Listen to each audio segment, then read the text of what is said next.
my whole career basically had been getting to know the world's most famous hedge fund managers from kind of 1990 to 2000.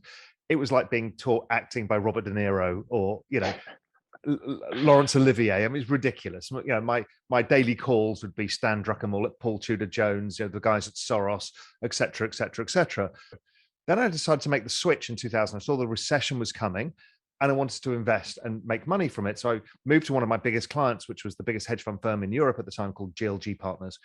And I started and ran the global macro hedge fund there. So that was now me taking these bets on a global basis over that kind of very rocky period of 2000, 2001, 2002, 2003 into 2004. Then I decided I had enough and I moved to the Mediterranean coast of Spain and started writing macroeconomic research. I'd been around the hedge fund business longer than most people at that point, and I had a huge amount of experience, both in knowing all of the players and also being a player myself. So I started writing from that perspective, macroeconomic research called The Global Macro Investor, which I still write 17 years later. And that's read by most of the world's most famous hedge fund managers, sovereign wealth funds, asset managers, that kind of stuff. A really privileged position.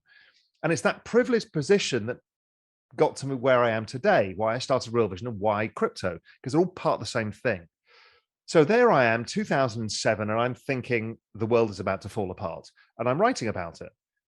And, I'm one of the people that was, on the right side of that. And a lot of the people in the film, The Big Short, were clients of mine, and we all kind of knew what was going on. The world falls apart. Tons of people make tons of money out of it. Tons of people lose their entire livelihoods. This is not good. Fine. I've got a lot of experience and I managed to piece together the jigsaw puzzle, but why does nobody else get to know this knowledge? This was wrong. And this was the rise of Occupy Wall Street. This is the rise of the anger of we're being screwed somewhere. We don't know how we're being screwed. And I believed in that too. Then I was in Europe for 2012. We almost lost our entire banking system, plus the EU itself. I remember having to go buy a generator and dried food because I thought we were going to follow Cyprus and we were going to lose the banks. And so in that process, a friend of mine, one of my clients, tapped me on the shoulder and said, you should take a look at Bitcoin. This was 2012. And I'd been aware of Bitcoin and I took a good look at it. And he explained to me both the store of value proposition and the blockchain element, that anything could be trusted on the blockchain. I looked at this and I'm like, oh my God, this is the future that we need. Because the problem we've got is when a firm like Lehman Brothers goes bust, nobody knows who owns what. And somebody's going to get screwed in that equation. Just one of the very issues at the center of the system. Nobody knows who owns anything. There's two things. There's the democratization of information, and then there's crypto. So crypto, as it starts building out as an ecosystem, you start to realize that, okay, this is now the fastest adoption of any technology in all recorded human history. Dude, you have to say that again. This is the idea that's gotten me obsessed with crypto. Is you talk about how there's something broken, we're getting screwed and we don't understand where. And now this new thing has come along, but it's entering the system at a moment where it's sort of peak distrust and peak sort of throwing your hands up, you're giving up, you tried occupying Wall Street, it didn't work.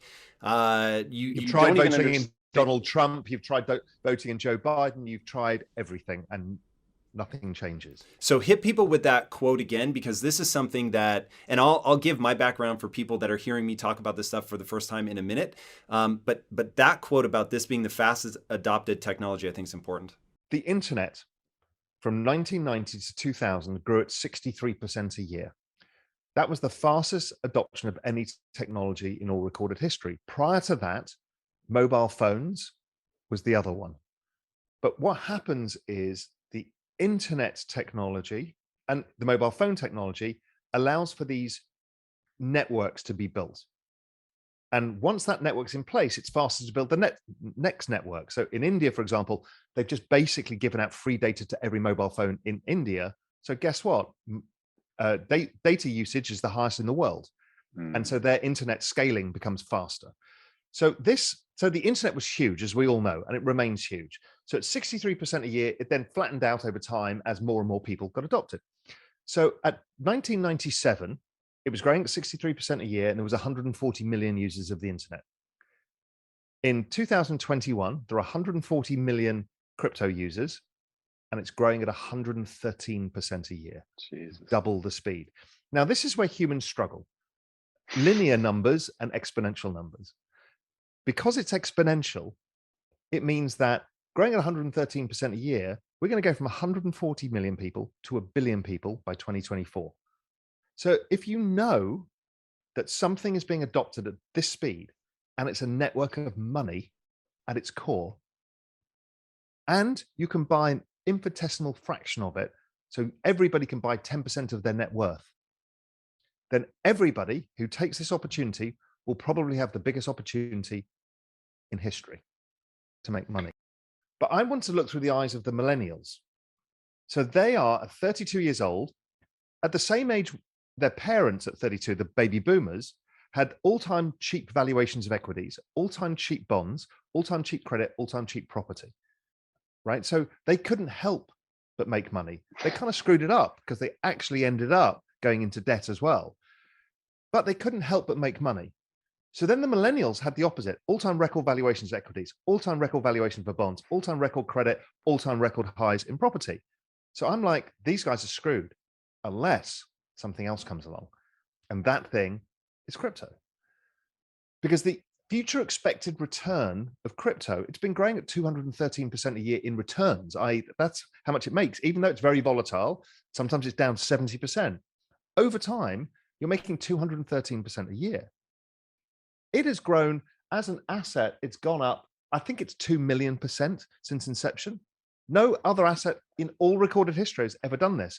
And we haven't even started. I still think there's probably another 100x from here. Not even the baby boomers got given that. The S&P didn't go up 100x since 1980. So this is the magnitude of what's there. So I'm screaming from the rooftop saying, you might be cynical. You might think you don't understand it. You might think you can't afford to play in this, but you have to listen, because this is the opportunity. You can't come back to me in 10 years' time and say, well, we missed all of that. All the rich people got richer. No, you, I, everybody else is saying, now is your time. Don't be irresponsible, dollar cost average, do all the right things, but here is your opportunity. This is the biggest opportunity I've ever seen, and I'm going to take advantage of it, and so should everybody else. This is not rich or poor. This is an every person opportunity, and we've never had this before, ever. Dude, you just gave me like sustained chills.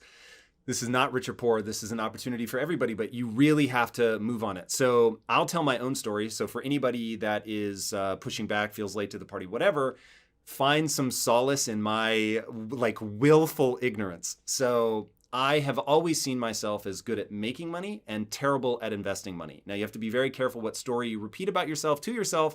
And I just kept saying that. Like I didn't want to focus on learning about money. Math doesn't come easily to me. I don't like whatever that ability is to conceptualize numbers. I don't have it. So it's like I really struggle with that stuff. And one of my employees was like, Tom, are you looking at crypto? And I'm like, David, I'm just not interested in investing. Like it doesn't speak to me at all. And he just kept coming back like, Tom, you really need to look at this. You need to look at this. And I promptly ignored it. And then when it popped back up at the beginning of 2021, I was like, I'm all in, because I understood what it was going to be. So I start researching NFTs, the technology behind it. And that inevitably leads you to the blockchain, of course, which then leads you to crypto, which then I was like, wait a second, what? Like this is literally... Somebody is essentially going, hey, all those things that make gold like this wonderful store of value, we're now moving that onto computers. And so I've been saying for years, technology is a one-way street. I'm a total like techno optimist. There is no going backwards. Like this only moves forward. So now it's like, wait, people are digitizing money? And then the poor David, who'd been telling me for God knows how long, 8 months, that I needed to look at it. I was like, what the hell? So I start researching hardcore about what it is. And I'm like, wow, not only do I have a fiduciary responsibility to myself and my family to learn about this, I now felt absolutely compelled to tell people one simple thing: research it. You may decide that it doesn't make sense, because I don't think I'm smart enough for people to listen to me. I do think that you're smart enough for people to listen to you, and you're certainly educated. What's What gets worse about this is this affliction, this crypto affliction we all get, right? The rabbit hole, as it's known. You start with understanding money, which most of us don't think about. Then you kind of understand how we're getting screwed by central bank printing and the debt-laden economy and what it means. And then you start saying, oh, okay, but that's Bitcoin. And then what's this Ethereum business? And then you start realizing decentralized finance. And you're like, it's kind of a finance thing, but that's kind of cool because I can get yields now. I can get, instead of getting zero on my bank account for my hard savings, I can now get 6% a year. Wow, that's a difference. It's like going back 25 years in time. And then suddenly NFTs come and community tokens. And suddenly your mind is completely blown that this is not just money. It's the entire exchange, transfer, and storage of value for the internet. Whole business models are about to change massively because of what this technology unlocks. And then once you get your head around that, you're like, oh God, I can't even hold this in my mind any longer. It's so big. And that it's not just buy some Bitcoin, I'm going to make some money over time. It's actually an entirely parallel financial system and business structure for the world. And it's being adopted faster than anything we can ever imagine. What is it that makes Bitcoin interesting enough that so many smart people see this as ultrasound money? And what does ultrasound money mean? The world has a history of money, whether it's backed by gold or not, where government gets themselves excessively into debt and they devalue the money. So the Romans used to clip the edge off the coins so there was less gold in each coin. And eventually people would lose faith in the coins because they blend them with silver and then blend them with copper. And, the coins were worthless because that was supposed to be worth the value of the denarii in Roman times. But governments can't help themselves. Humans, we're just humans, right? Humans are fundamentally flawed creatures and we always will be. So then we have the gold standards. The US and the UK were on gold standards. World War I, World War II, we all have to leave it because we've got too much in debt again. We've overly financialized yet again because humans love leverage above all things. It's kind of sex and leverage are the two things that drive humans for some reason. Then we adopt a new system, which has been around before, but it keeps getting abandoned, called fiat money. Fiat money is money not backed by anything. It's backed by the promise of the central bank paying it. So that's the dollar bill that we all are familiar with. And every country in the world now adopted fiat currency. But as with everything, if you're really thirsty and I gave you a bottle of water or sold it to you, you'd probably pay me 10 times too much for that bottle of water. If I give you 1 million bottles of water, they're worth precisely zero to you. So scarcity has value. That's art, that's cars, that's almost anything. And so if you're printing too much money, you're creating less scarcity. So yes, there's money everywhere, but the money has less value. So once you understand that, you say, well, what does it mean? The dollar hasn't collapsed. It's kind of where it was versus the euro in the last 5 years or whatever it is. And then you say, but my $50,000 salary now can buy me much less shares in Apple, Amazon, Google, Microsoft. In fact, units of the S&P 500, I suddenly can't buy as much. Since 2008, it's a fraction. I can buy like a third of what I could. Same with real estate, same with gold.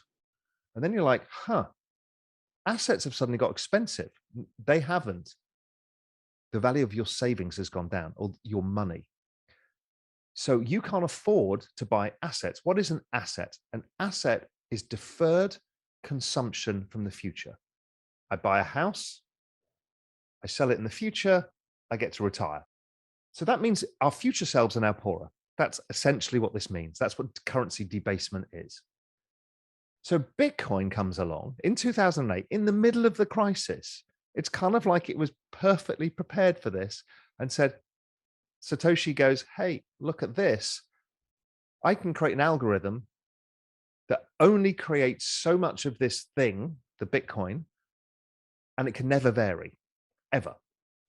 So therefore, this is scarcity that humans can't fuck around with. Now, humans have this propensity to fuck around with scarcity because they're economically incentivized to do so. Here they can't. So then they become economically incentivized to own this asset because it's scarce and it cannot be changed because it has this consistent supply curve and a limited number.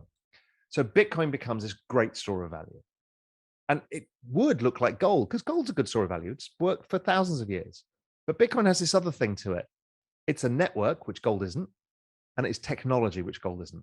So we have use cases and the benefits of building a network. So suddenly it goes up exponentially in price. Roll on to 2015, and suddenly somebody's looking at the blockchain and they start saying, imagine if these bits on the blockchain, which is where you record the ownership of something, in Bitcoin, it's Bitcoin itself. What happens if we could put a contract in there? Because humans live off contracts. Everything is basically a contract in our legal terms. And that was the rise of Ethereum. It became a platform where you could programmably change the blockchain, not the attributes of the blockchain. You couldn't remove anything off that ledger, but you could change the little holding buckets and say, well, it can look like this, it can look like that, it can adopt to this. And those things were verifiable as well. So they couldn't change. So this created Ethereum, which became the platform. So if you think of Bitcoin as this store of value, this very pristine, beautiful thing, then you think of Ethereum as also a very beautiful thing, but it's a much broader application because it's like programmable money. They're linking all this ecosystems together. So I can send you $1 instantaneously, and we have no idea whether it went on Bitcoin rails, XRP rails, Ethereum rails. And guess what? We don't care. I promised you $1, you want to get the dollar instantaneously. That's interoperability. That's all coming. So this is what Ethereum is about. It's the magnitude of this network where everybody's developing everything on top of it, and it's scarce supply. So it's seeing an even faster adoption rate than Bitcoin now, for the reasons that seem pretty clear, because it has more use cases than currently the Bitcoin blockchain does. Doesn't mean Bitcoin blockchain can't in due course, but right now there's a lot more use cases in Ethereum. It's super exciting. Do you think that Bitcoin would need to do something like that in order to retain its value proposition? No, I think its value proposition stands above all things. It is pristine, it's pure, it is what it is. And the way it's so impossible to change any of the attributes of Bitcoin makes it a bit clunky. And that clunkiness is its beauty. It is so secure. It's the most secure of all protocols. So let it be what it wants to be.